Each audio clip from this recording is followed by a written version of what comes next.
Hey guys, it's Jaden from Scythe here. And today we're going to have a look at unboxing some of the new stuff from Warcaster Neo-Mechanika that Privateer Press sent out in its Wave 2 Kickstarter. Specifically, we're going to have a look at the vehicles. I realize that this is coming a few weeks, maybe a couple of months after the fact. However, I've had surgery and the world's been chaos, and what is time really anyway?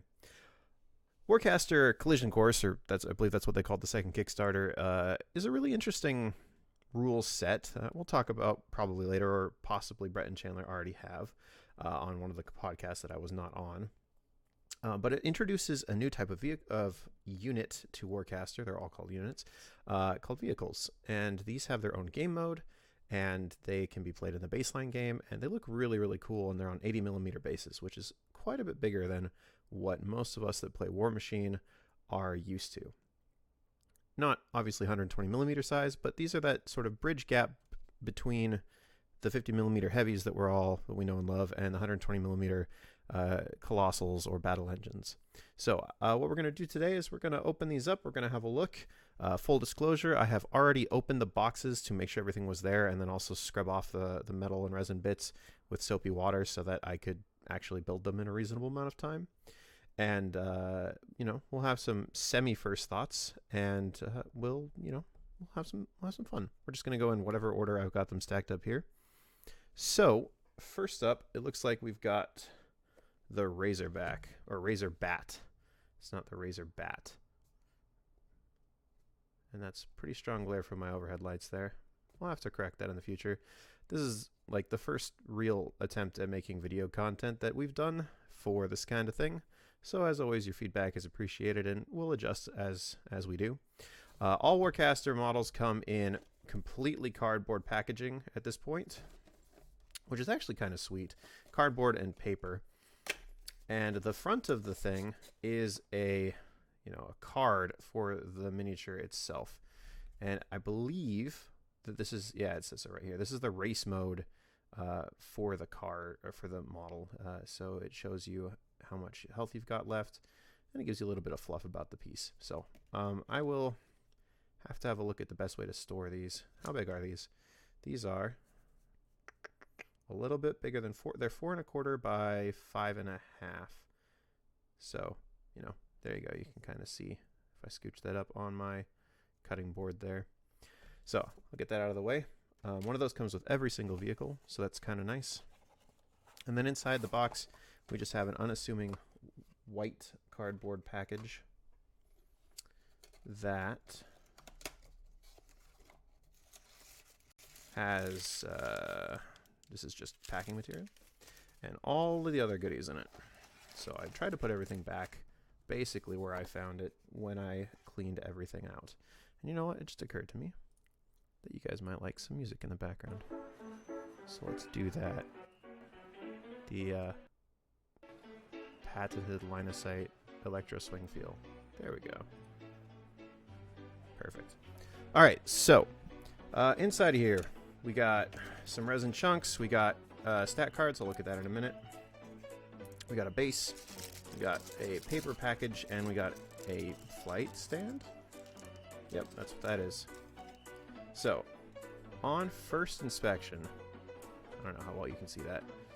The casting on this is phenomenal. Just let the camera focus. There we go. So looking at this, I don't see many mold lines at all. There's a bit of flash here and here. There's a mold line right there by my finger. But other than that, that's pretty phenomenal. You can see part of the pilot's body is molded in right there. And these are the engines.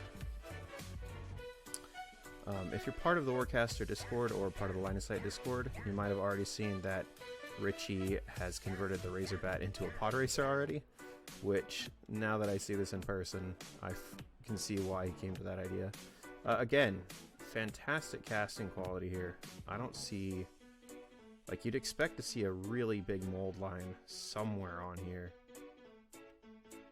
and I just don't. It's really impressive. And then, because there's a bunch of metal bits, and this is, again, their new environmentally friendly packaging, which I quite like. So here we have the gunner seat. Yeah, I'm gonna have to imagine that that goes together like this. Some solid metal, a couple of little pieces of flash there, but overall, not much going on as far as mold lines again. Wow, that's really impressive. Here we've got, I have no idea honestly, what is this? We consult the picture. This is the control stick. Alright, so this goes on here. There we are. Yeah. Come on, you little camera, focus. So, once again, I don't see...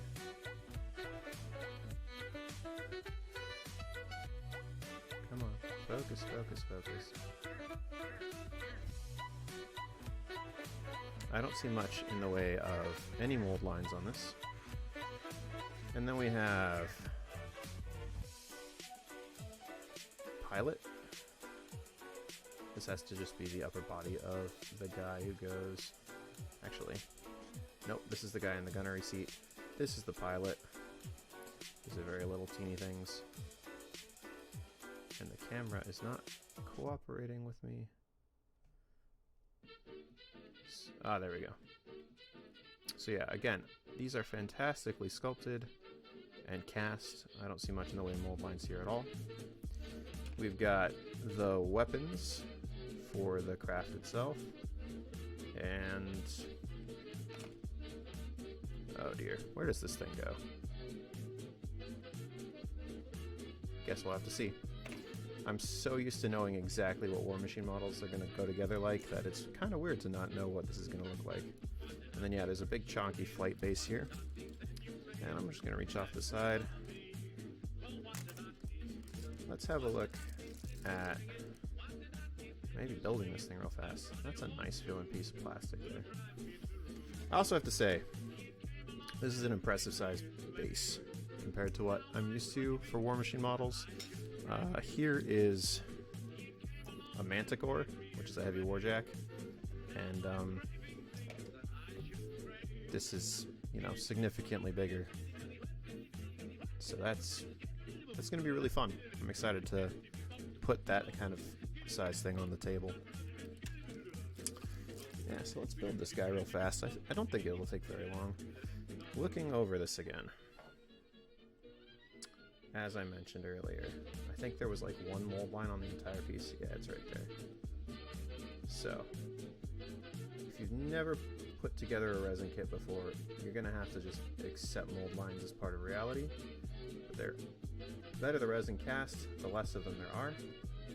It's pretty easy to clean it off with just like an X-Acto knife, although it's hard to do it and keep it in focus, or even in frame. So that's pretty good. Also, actually, this is the bottom of the thing. I don't think I care that much about it, to be honest. So I'll just clean that up there. And then this piece right here and this piece right here, I'm just going to trim those up real quick and hope I'm not making a huge mistake. No, that looks right.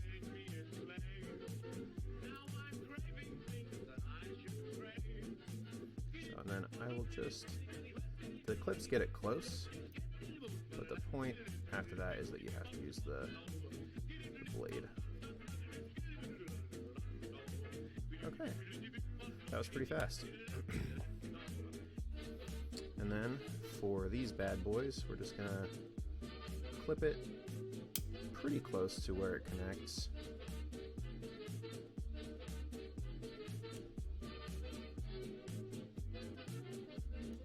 So 3 points there, and then this one's got, what, 4?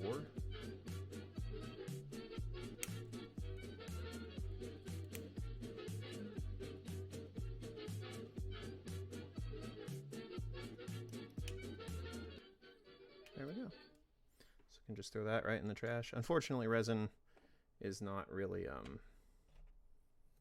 recyclable, or really you can't do much with it. Like, you can use it as filler for basing material, I guess. I've done that a couple of times. But Yeah. So as soon as this decides to focus on us again, maybe it won't. Come on, camera. It's so funny. It wants to just be like, no, there's really pretty things on the table. Let's do that. Okay, what if I just ignore? There we go. Alright. So, where all of those connections were, we have to trim. I'm doing a little bit of smoothing down as well to make that shape look more correct. I might have been too aggressive with my clips there. And here as well. Just gonna... Sharp X-Acto knife is what you want for this situation, honestly.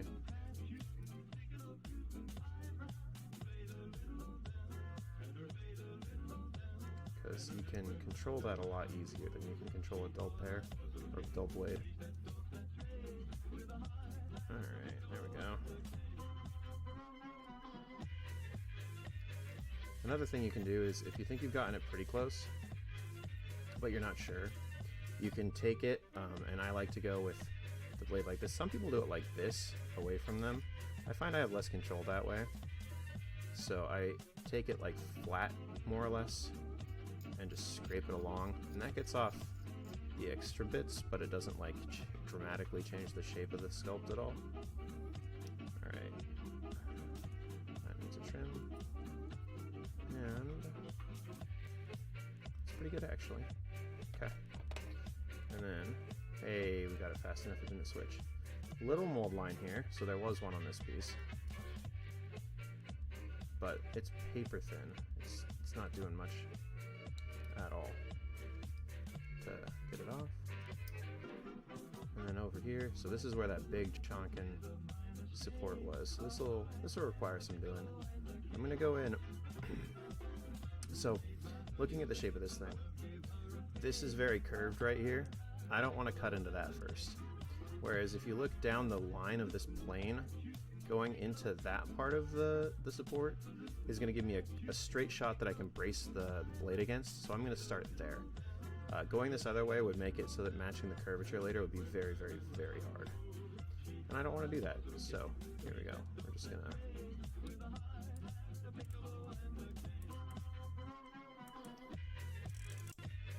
So I'm just basically doing some draw cuts, which, did I over...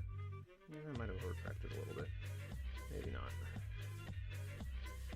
So a draw cut is where you, like, as you're cutting, you pull the blade a little bit, and if you're really gentle with it, you can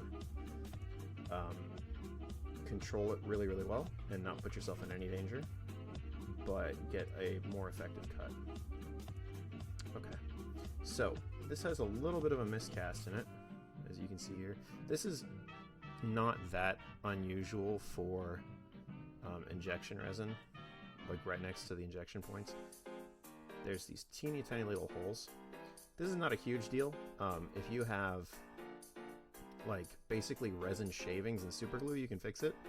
Or if you've got green stuff, you can fix it with that really easily. It's not a thing that takes very long to correct. Some people might send that back in as a miscast, but I don't think so. That's such a small thing to correct. And this is kind of like the deal with resin compared to like high impact polystyrene, for example. There's just things about resin casting that you can't control no matter how hard you try. Eventually, there's going to be an imperfection somewhere that you just can't do anything about. But I mean, look at how clean this is otherwise. The detail is absolutely phenomenal. I'm really loving that. Okay. So, this guy, you can just pick that off, and honestly, that's good. I'm making myself a little pile of done and undone. Okay, this right here, this needs to get trimmed right next to that nub, because that's where this is going to attach to the body of the thing. And, yeah. Okay, next, we have this gun. Let's get this focused on here again. There's like a millimeter. There we go. Okay. So, this guy. There's a little one right there. On metal, especially on these like smaller pieces, I really recommend trying the scraping method. Yeah, that was about all I needed. Pilot. There's a little one on the back. I'm not going to worry about that because that's not going to be seen. Oh wait, hold on. This is the top gunner. Will this be seen? Time for a private. No, hold on. Alright, cool. Done with that gunner. Pilot. Yeah, looks good. Random exhaust nozzle things. There's like, I don't know if you can see that. Yeah, right there. There's that right there and there. Alright. Gun. Gun looks pretty good. There's almost always something running the length of it. But again, you can just use the side of the blade, scrape it up, good to go. Or, what, did I say length of the blade? Length of the barrel. Good grief.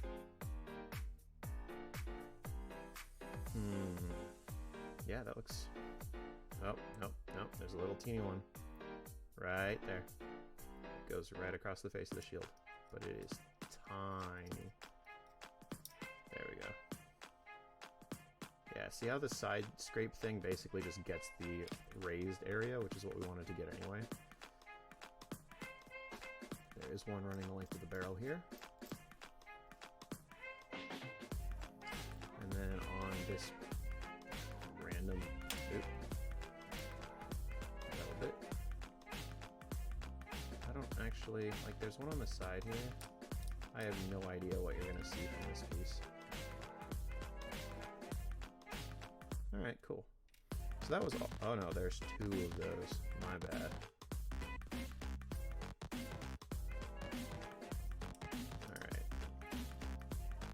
And again, just use the side of the knife. It's much easier. Alright, cool.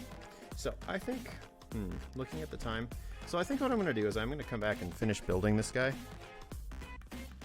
But first, I'm going to go and unbox the rest of them.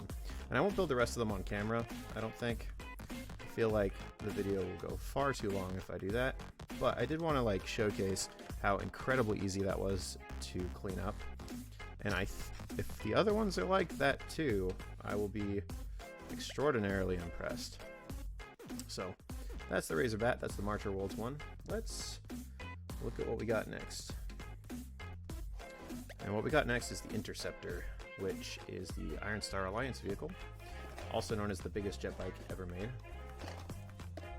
And yeah, let's break it open. So once again, everything in here, except for the packaging for the flight base apparently, is cardboard, biodegradable, recyclable. So we've got the Interceptor card, you can see right there, and once again, a little piece of lore, and the race mode damage tracker, which is really cool. Oh, I didn't look at the cards for the Razorbat. I'll do that later. Or I might do it in a different video. So, inside this box, we got another pile of things, which I don't think should surprise anybody, because that's just kind of how these are going to go. But, let's have a look. We've got ourselves... this is the front of the jet bike. Man, that is a clean cast. Okay, hold on a second. The camera's doing the thing again. Focus on the thing I want, dang it.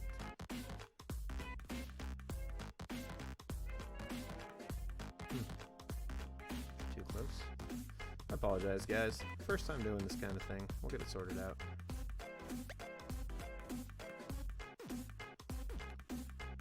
Start here. So that's where it's in focus.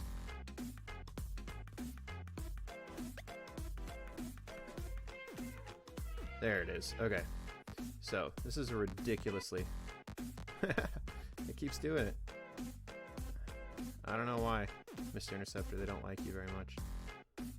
People at Logitech.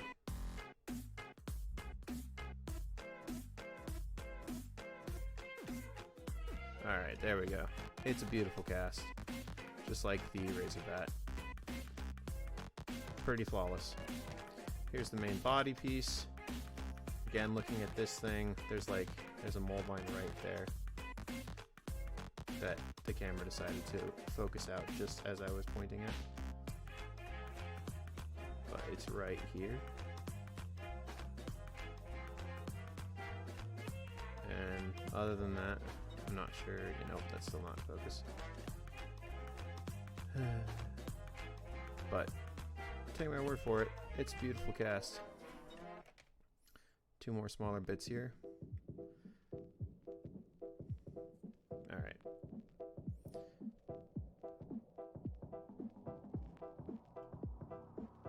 There we go.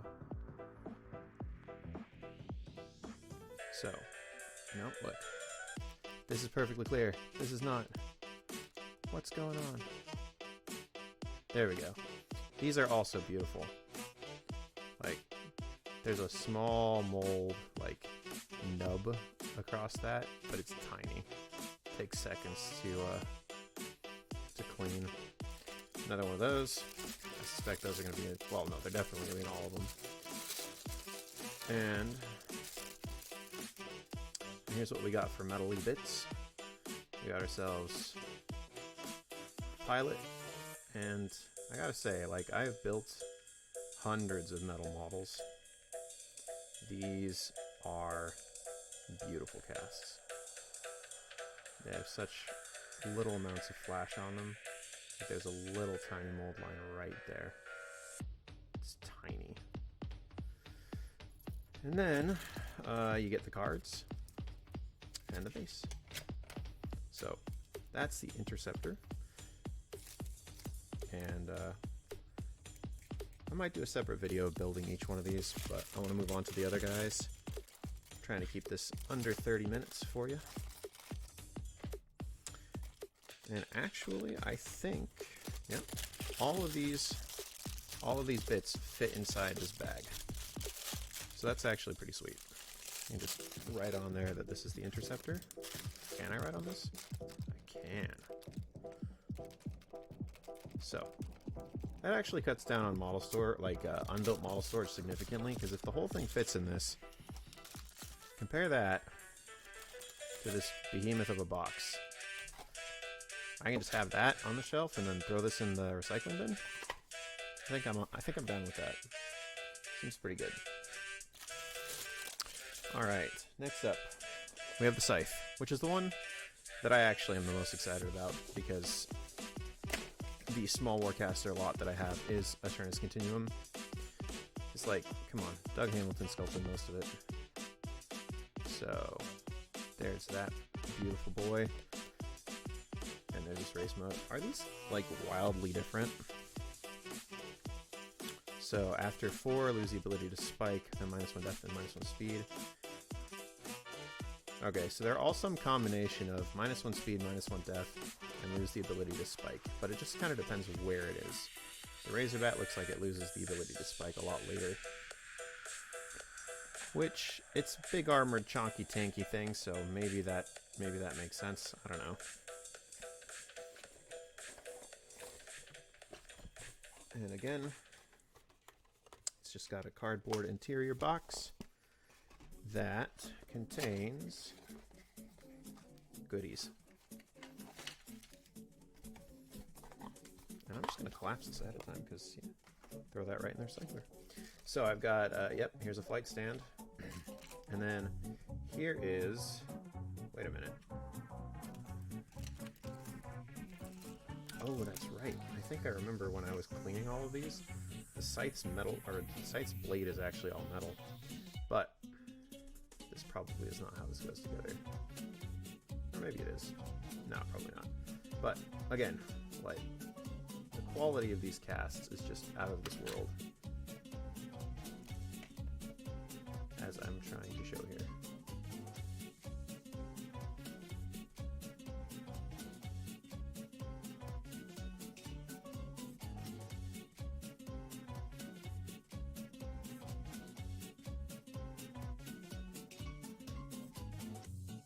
Yeah, I'm definitely going to have to play with my camera settings to make it adjust faster. This has got to be something that's in the coding so that it won't move too quickly. What happens if I put too complicated things in the frame? Does it like that? Or will it just stubbornly refuse? It will just stubbornly refuse. Oh, there we go. Alright, so look at how absolutely flawless that curve and all of these inset details are. This is wild. This is one of the things that Privateer Press does better than anybody else. It's just fantastic. Like, look at the undercuts on this thing. Look how clean that is. That's crazy. Okay, so you get 4 very nice pieces of resin there. And you also get... Yes. Okay, so you get a bunch of random metal bits. Except for this time, one of those random metal bits is a huge honking scythe blade, which is incredible. So, wow, it really just doesn't want to focus on anything up here. There we go. So, yeah, this is... Well, actually, are there any mold lines on this? There's one. It's right there. And then it continues to right there. And then fins, gun, again, there's a little one right there. You can see it kind of distorting the light. That's part of the scythe blade, pilot.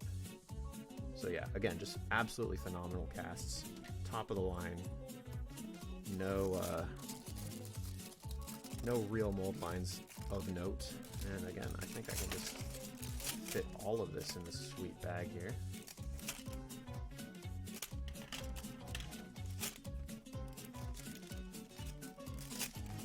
Yep. Not a problem. Alright, right there is my scythe.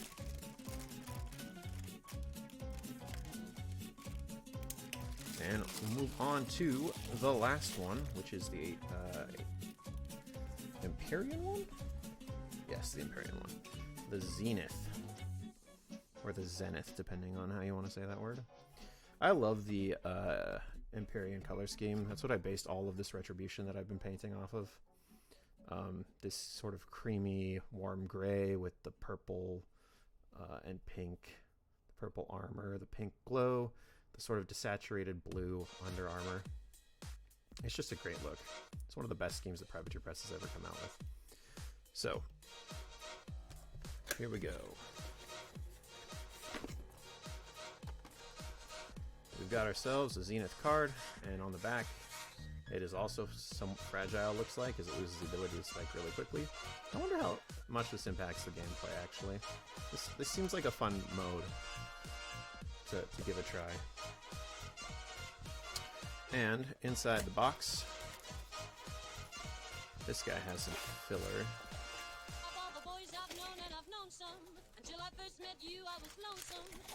And we get ourselves the cards,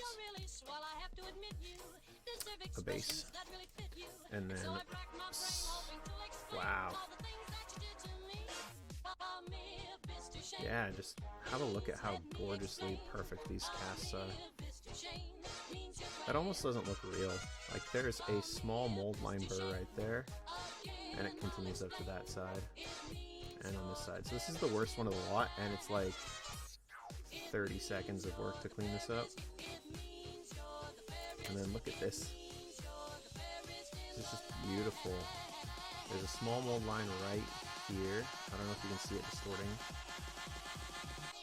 And it goes all the way. Actually, it doesn't even go that far. If this will focus, I'll show you. There we go. So it goes to right there. There's a nub right here you have to cut, a nub right there, a nub right here, and then like a small mold line. But yeah, just absolutely gorgeous cast. So this will go up right like this, and then that is a really chonky key that will go in, what, like that? Yeah, this will be a fun one to paint and build. So, and then other than that, you also get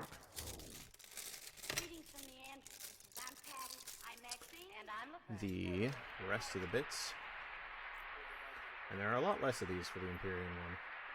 I think maybe it's not quite as modular as the other guys, but, you know, that's what we got right there.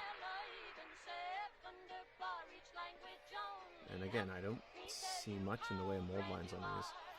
So that, you know, just kind of matches the rest in terms of quality.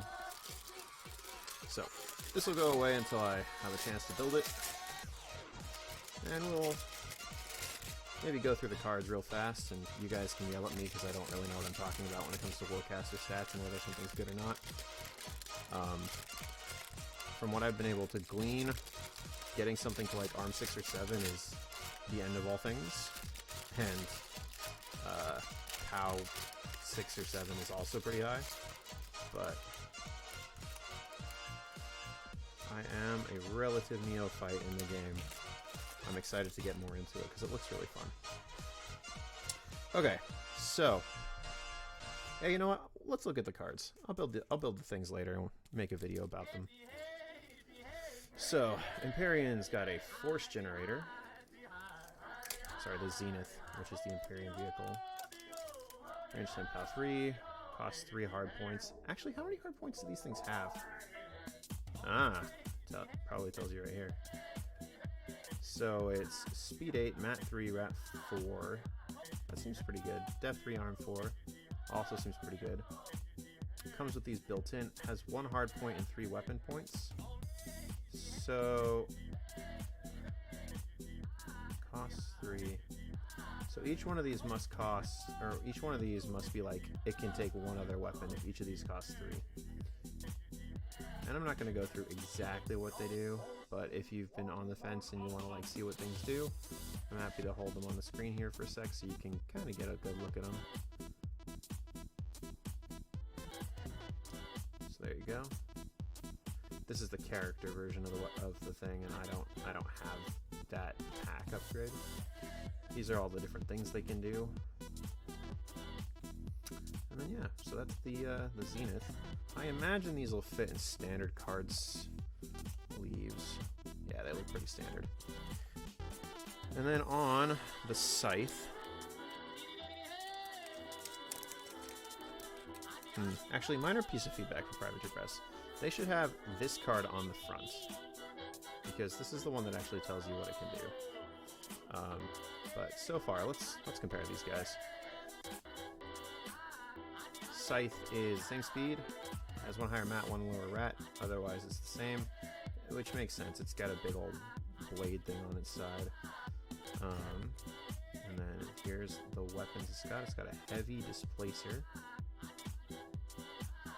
and a heavy stinger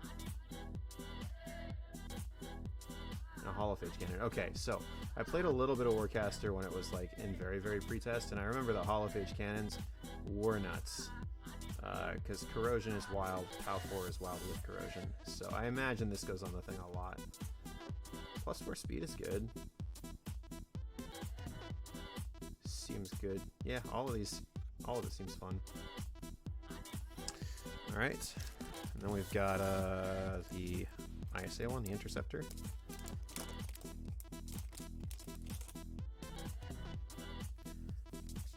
Whoa. There it is. The Interceptor is speed faster, and it's got a higher defense as well. It's kind of cool. EC3. Oh, there's things on the back too. There weren't any other ones. Ooh, can spike to do a second maneuver. That's pretty cool. So, force cannon. I'm imagining that's just a pretty generic thing. Energy, POW 5. That's pretty high. There's all the maneuvers it can do. I'm not going to read through them all. I'm going to wrap this up pretty quick here. Tempest cannon. Beams are really good. At least I think they are. That's the spray, right? Maybe it's not. Maybe sprays are sprays. Either way, that's the Interceptor. And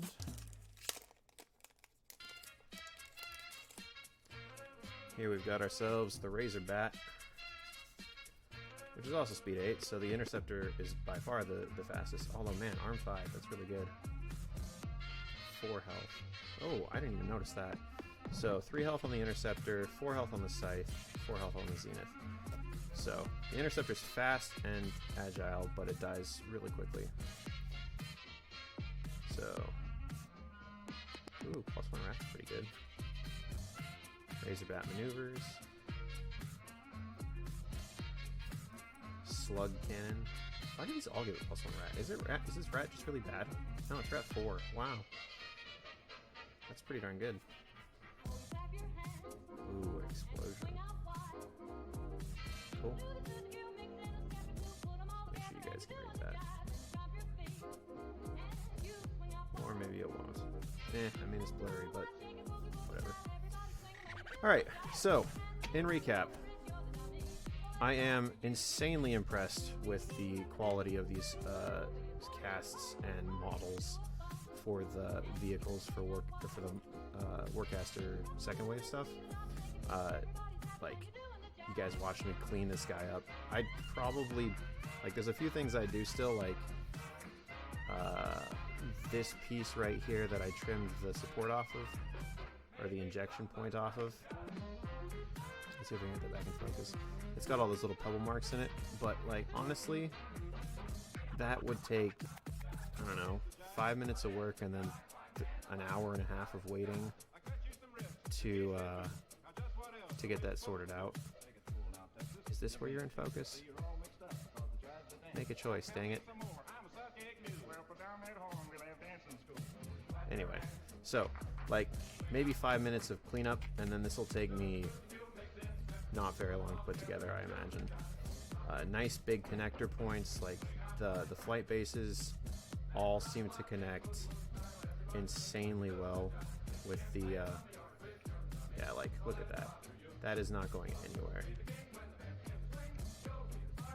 Big slot and the spot there.